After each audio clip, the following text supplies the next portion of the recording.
is that I didn't see? Why, that's Dad and Mama who were just ahead of me. I wonder, will they know me? We were going to make a film about maple syrup. Ellen Shipley at the University Library told me a man named Walter Williams had been making syrup and sugar all his life, right on his own land over in Newton County. She brought me to meet him. That was in 1990. That first time we just talked and walked around on his place. But while I was there, he gave me some golden seal and a little piece of ginseng. Then, when we ate lunch, he wanted me to hear some gospel music he liked. He played it on a battery cassette player. They don't have electricity. And that's how I first heard the Valines Brothers. Every time I'd go over there, he'd tell me something else, and I'd think, there's no way we can leave that out. One evening, we all drove over to Logap, film crew and all, to hear the Valines Brothers sing. So that's how we ended up with a film more about Mr. Williams himself than just any one thing he did. The most amazing thing was how many things he and his neighbors did do, how many things they had to do just to get a living out of this beautiful country. Want to walk all around to see who I could see, for I had so many loved ones who came ahead of me. Well, they come over on one of the boats, my dad's folks, with the Holts and the Williamses and Lawsons and all that about the same time. And my dad's mother was born and raised right over here at Jasper. That would be something like 150 years ago. Walk on a little farther, who is that I didn't see? Why, that's Dad and Mama who were just ahead of me. I was born over here at the back of the field here, and then moved down below on another house. And then they said 2 years old when they moved me here. Ever since I've been big enough to know, my mother was making maple syrup in wintertime. And as soon as I got big enough to carry a small pail, I was carrying it, water. Helped my mother start carrying water in when I was, I guess, 6 or 8 years old. Something like your girl there, you know, the age of her. Dad, we got to do it.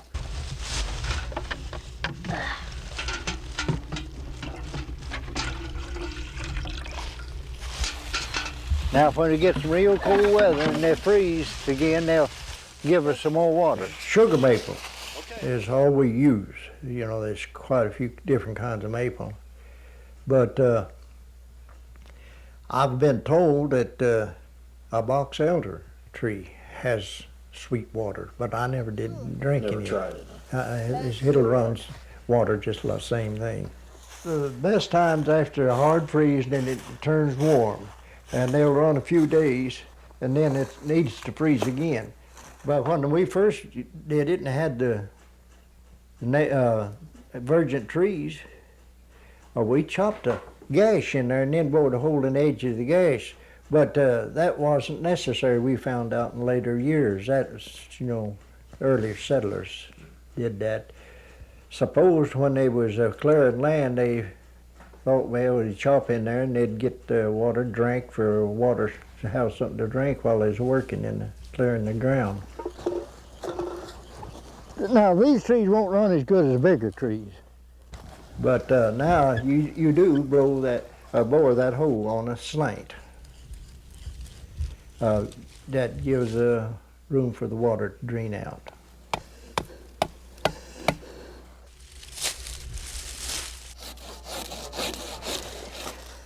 Now, this is the old-fashioned way.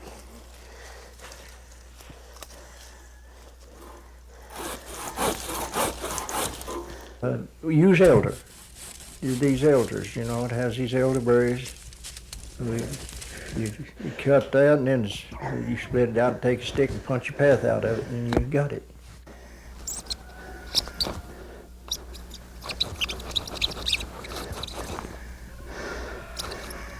Back in the colonial days, they didn't have to have modern tools to do things with. That's the way they did in my grandmother's days.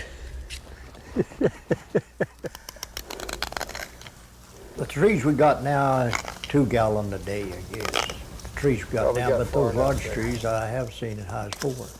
Let's see if this will work. A neighbor one time, he put 2 spouts in one tree, and it run 2 buckets full instead of 1. But that was a huge tree. There's another good one right there. I imagine about 40 years ago, 45, maybe 50 years ago. Were the peaks? Yeah, with the peak, yeah. Okay. How much would you make roughly? Would you try to make in a year when you were really doing it? We never did make over 8 or 10 gallons. It took a lot of effort to get out in the cold to do that. Walked on a little farther. Who is that I did see? Why, that's the old beggar who sat up on the street. But he looks so different sitting there around God's throne. I can still hear him a-singing while the ages roll on. You see that big rock over there? What? That big rock? Your daddy got on top of it the first time he was down here, and he liked to not found his way back. I had to tell him which way to come back. I started climbing down the wrong way. Yeah, the Indians used to stay under this rock. That was their house. They lived under here. There's one rock over there where they used to beat their corn up right over there now. It's proof of it. I've picked up a lot of airheads around here. I will use this for a junk house here a long time. You know, that lady's here yesterday, that is her grandpa that brought that stove from Oklahoma down here in the covered wagon. He brought, you see that old stove there, Maisie? Yeah. That old metal thing at the end of that? That was a stove that was brought in a covered wagon here. From Oklahoma. Wow. Oh. Out of Brown or Adair. What's that? That used to be where the honeybees used to stay in there and make honey, put honey in it. We had a top put on it, and that's the old-fashioned beehive. See, they'd take a hollow tree and then build a fire and chart, and then scrape it with an end shave on the inside. Well, then they got modern and made a square one like that when they got sewing lumber. Yeah. Now, Dad used to raise lots of bees to sell honey by cans full, you know, large cans, old 50-pound cans. Up till about 20 years ago, one stung me and I all but died, and I knowed one of them's going. Me or the bees won, and the bees went. Glory, what a wonderful day. I'll join the songs of the black-washed throne while the ages roll away. And when I get to heaven, heaven on that beautiful strand, I'll put on the crown and I'll walk around all over God's promised land. I'll put on the crown and I'll walk around all over God's promised land. Now that's what we're going to boil down in. Ready? Yeah, ready. Oh my God. 30, 40 gallons to get a quart. You can It's gotta figure up stay about a in there. gallon, so get you 100 gallon anyhow. Look what just got caught. You see, that's what we're catching to keep them going through there. We don't need that in the pot. Most of the people around had the maple trees, did make maple syrup, mostly for our own consumption. But we did cake the sugar and sell the sugar. The people want the maple sugar. Yeah.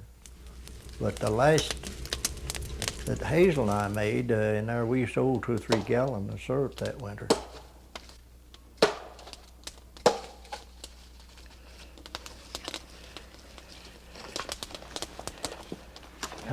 Let me borrow your axe.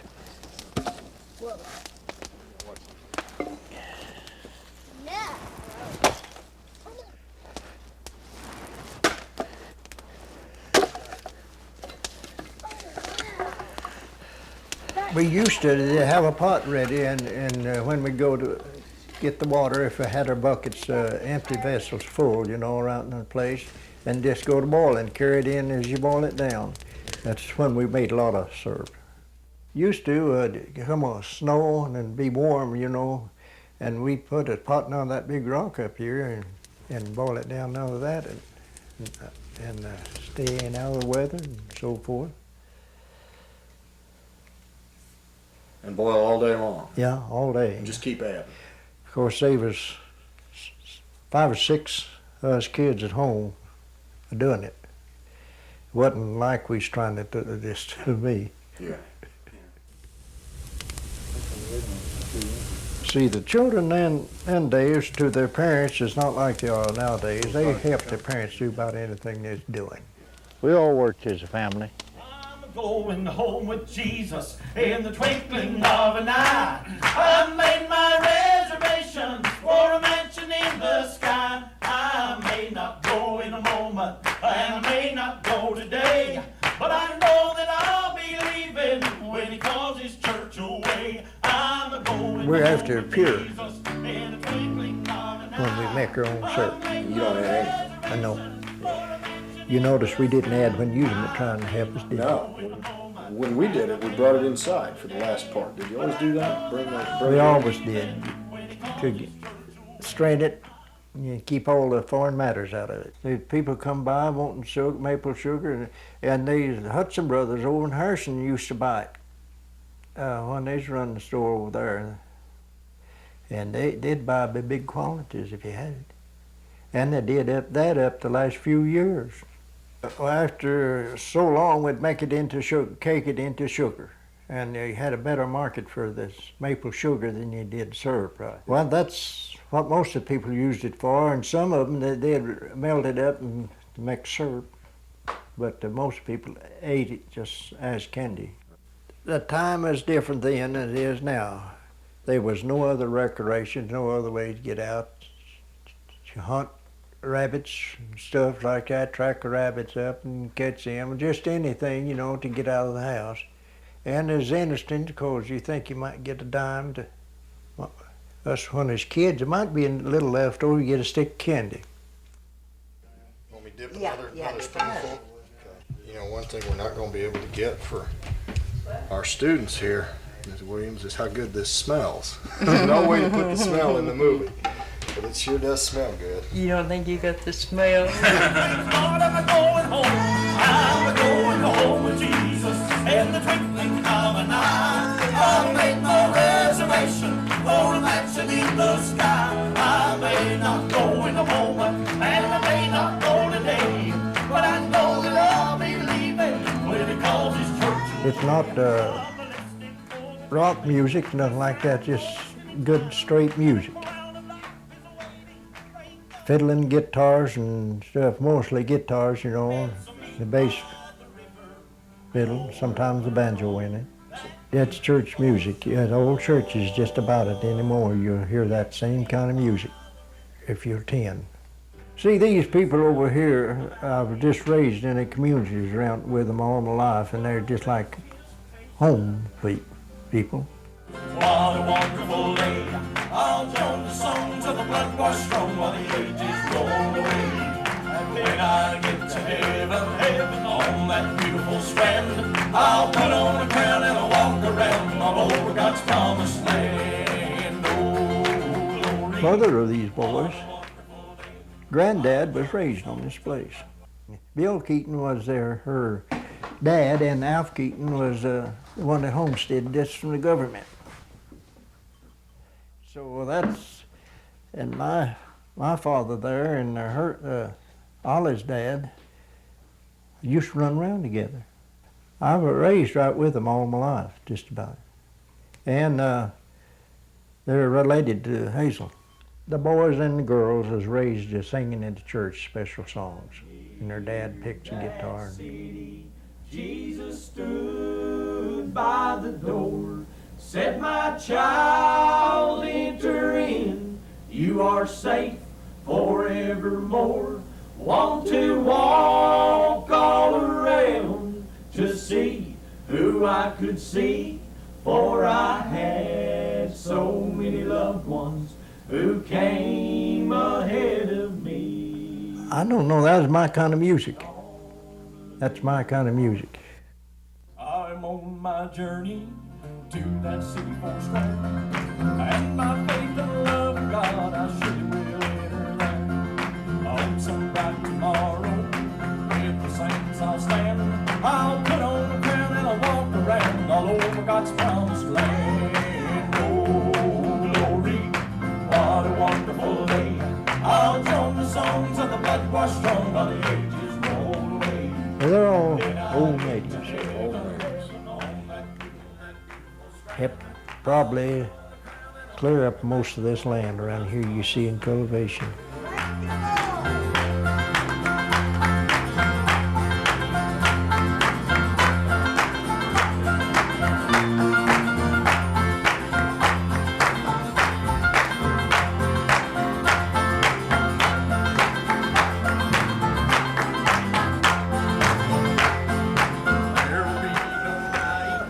Getting time, the man needs to think about a garden, doesn't he? We always raise something to feed somebody else, you see. Raise what you needed and then sell to feed somebody else. Each cycle of life you're living in, there's always something coming up that you can live at if you got the willpower. If you just say, I can't get no work and don't try, you ain't going to get no work. It may not be what you want to do or what you trained at, but you can still get a bite to eat to keep from starving if you stay with it. Now, some young man had this, and with the modern machinery, bulldozers and stuff, they can make a lot of good pasture land out of what I got here. There's two bunches of that gin thing, three, but it's hard to see down in this weeds. And there's a little one down in there, you see. That's a four-prong.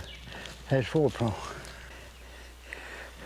We might go down over the hill in that lower field, and I'll show them a pretty good-sized patch, down the biggest patch you got. You know, back in the early days that money was hard to get a hold of, and when the season came where you could dig it, well, we'd get out and dig it to buy clothes and sometimes supplemental food. And that's a source of money we get, but we didn't get but about $15, $20 a pound for it, maybe 10 a lot of times. But you could take $1 to go to the store and get about all the food you could carry. I know I've bought a many pound of sugar for 5 cents, coffee 10 cents. Them right here is a pretty good sized patch of that ginseng. Right now that the government's got hold on it, and they don't want you to dig it till in the fall when it turns yellow. But we dug it just as you come up in the spring because we was destitute for money. That's the same as all roots. So, you know, we used to sell roots and dig roots and peel bark for a living, you know, like. Well, I'd say that was back in the 20s and 30s, early 30s. Hard time, depression time. Yeah, and before. What is it? That's ginseng. And this is right here. They sell the roots of that about, well, I guess around $175, $200 a pound. Wow. What do they use it for?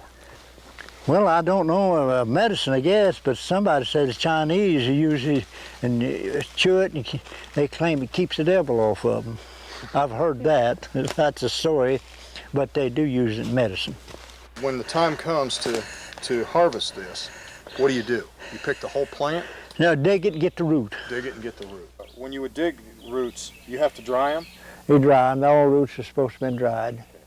Would you just sun dry them or would you oven dry them? Sun drying is what it's supposed to be in. Okay. Now, this maple, we've dug it for 3 and 4 cents a pound. That's the root. And then there's an elm we call slipper elm bark, and it was about 4 cents a pound, which is pretty potent in medical herb, you know. There's some wild golden seal down another hill down here, lots of it in big patches. I don't have too big a patch. And so this is golden seal. Later on now, we shipped it to St. Louis, but in the earlier time, We sold it to individuals around here, and they shipped it on out, you know. Of course, the last mayapple we dug, we got 50 cents a pound. That's been about 40 years ago. We sold it to the produce house over here at Harrison, where they buy fur hides and their roots and eggs and whatever have you, ginseng. They give 50 cents a pound per thin. About 2 years ago, I was up here trying to shoot a squirrel eating acorns out of them trees, fall of the year. I could hear something falling out here. I didn't know what it was. It sounded like falling. Well, the squirrel out here, and I went out there, see if I could stop him and get a chance, shoot him. There's a bear up in the sassafras tree, break a limb and throwing the berries down. I didn't know. He was standing there looking at me. What to do, and the dogs is out here, and I hollered, and the dogs come and said, "Bupe." That old bear come walking towards me. Now, I had a 22 short range, 22 shells in it. I didn't know what to do. Boy, I hollered real loud, "Go, get gone." He just turned around and there's no log up there. Walked up the log, got up on the hill, and he looked back at me and said, as if to say bye. Thanks for the honey. It's a rattlesnake. Rattle. Uh-huh.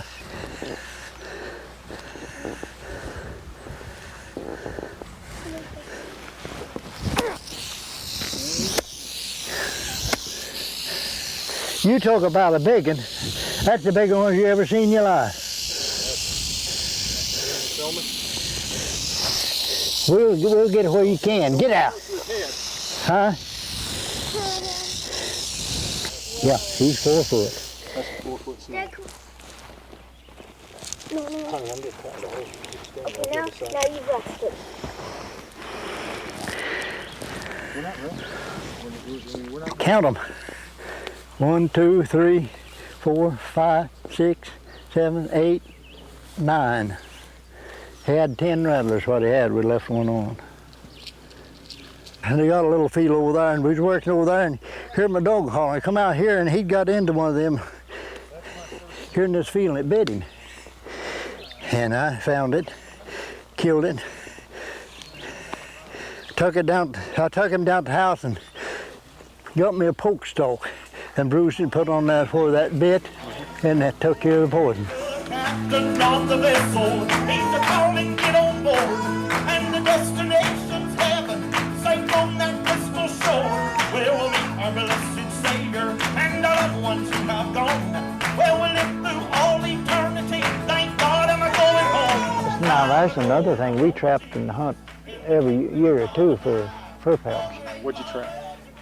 Oh, possum, if there was any coons, and fox, wildcat. We knew it wasn't close enough to the river for minks. I've caught 1 or 2 minks. But back up in here, it was just mostly possum, coon, and fox. And you caught a wildcat in there. Oh yeah. Yeah, there's quite a few wildcats up in here. They would be fur buyers, ride a horse, or the early days, they'd ride a horse, come through the country buying furs from house to house. Natives right around here. And then they'd get a big load, and then they'd go over by Huntsville or Kingston or Bearville and sell to the big buyers over there where they could ship them out by railroad. Yeah, I'd make a nickel or 2 on a hide. Yeah, I bet you. No, I wouldn't make much, but that'd help me sell what few I had. To see if you had more pieces you had together, just like anything else, you'd get a little more for them. Yeah. Oh, So a little bit of money from a lot of different sources. Huh? that's right. We never made no whole lot of money at anything. So did your parents teach you to do it? Oh, yes, They did. Both your dad and mom knew how to do it. Oh, yeah. I was raised right here in these old hills like I am, and used all angles Used all the angles. to live. Yes, over yonder, there's a face I remember still. It's the old-fashioned preacher from the church up on the hill. With his Bible, I still see him standing there so many times, telling us about this heaven that someday I could call mine. But I must keep on walking so many faces more, so many more faces that I am searching for. But I won't have to hurry, I'll take all the time I need, for I'm here forever through all eternity.